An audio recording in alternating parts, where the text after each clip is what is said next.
여야 대선 후보들 오늘 행보 짚어봅니다. 더불어민주당 이재명 후보는 네거티브 중단과 국민 내각 구성을 약속하는 기자회견을 했습니다. 네, 국회 취재기자 연결합니다. 정주희 기자. 네, 이재명 후보는 오늘 오전 새로운 민주주의로 정치 교체를 하겠다며 정치개혁 관련 공약을 발표했습니다. 어제 송영길 대표가 서울 종로 등 재보궐선거 3곳에 대한 무공천을 발표하고 측근 의원들이 백의종군을 선언한 것에 연장선상에 있는 쇄신 행보로 풀이됩니다. 이 후보는 정파와 연령 상관없이 국민 내각 통합정부를 만들겠다며 구체적으로는 총리 추천제를 검토하겠다고 했습니다. 아울러 3040 장관을 적극 등용해 대한민국 역사상 가장 젊은 내각을 구성하겠다고 강조했습니다. 또 앞으로 일체의 네거티브를 중단하겠다며 야당도 동참해달라고 촉구했습니다. 이재명 후보는 오늘 경기 지역 메타버스 나흘째를 맞아 고양과 광명, 부천, 파주, 양주를 차례대로 찾는데요. 부천 근로자 종합복지관에서 노동 공약도 발표할 계획입니다. 이 후보의 경기도 일정은 당초 내일까지였지만 일정을 변경해 이낙연 전 대표와 함께 광주를 찾아 호남 일정을 소화할 것으로 알려졌습니다. 네, 국민의힘 윤석열 후보와 제3지대 후보들 행보도 짚어주시죠. 네, 윤석열 후보는 오늘 오전 선대본부가 주최한 외교안보와 관련한 정책 토론회에 참석했습니다.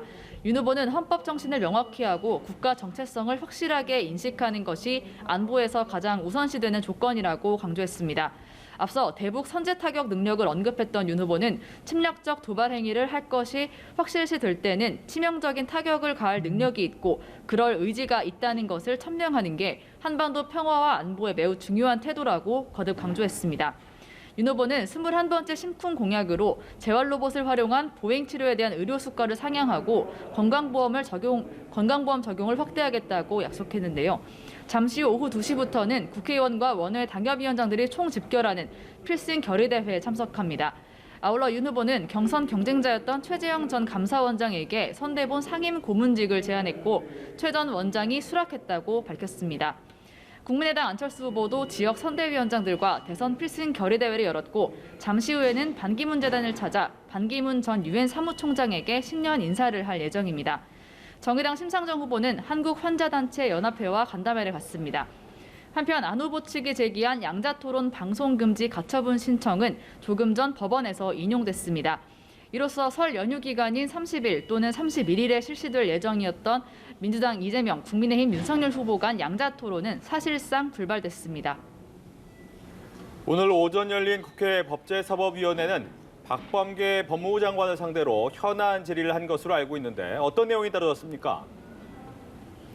네, 법사위는 대선 후보들의 대리전 양상이었습니다. 국민의힘 장제원 의원은 시작부터 정치개혁은 이재명 후보 특검부터 받고 운운하길 바란다고 목소리를 높였습니다. 유상범 의원은 이재명 후보의 성남시장 재직 시절 불거진 성남FC 뇌물 의혹을 수사하던 검사가 사의를 밝힌 것과 관련해 수사 무마 의혹도 제기했습니다. 이에 박범계 장관은 성남지청 수사과가 독자적으로 수사해서 무혐의 의견을 낸 것이라면서 사의를 낸 검사와 지청장이 보완 수사를 놓고 견해 차이가 있던 것 같다고 답했습니다. 민주당은 윤석열 후보 배우자 김건희 씨에 대해 집중 공세했는데요. 김용민 의원은 김건희 씨의 통화 녹음 파일을 틀면서 한동훈 검사한테 제보 자료를 전달하겠다고 말하고 있는데 사실상 수사 지휘를 한 것 아니냐고 말했습니다. 또 윤 후보의 측근 윤우진 전 용산세무서장 관련 수사가 제대로 이뤄져야 한다고 주장했습니다.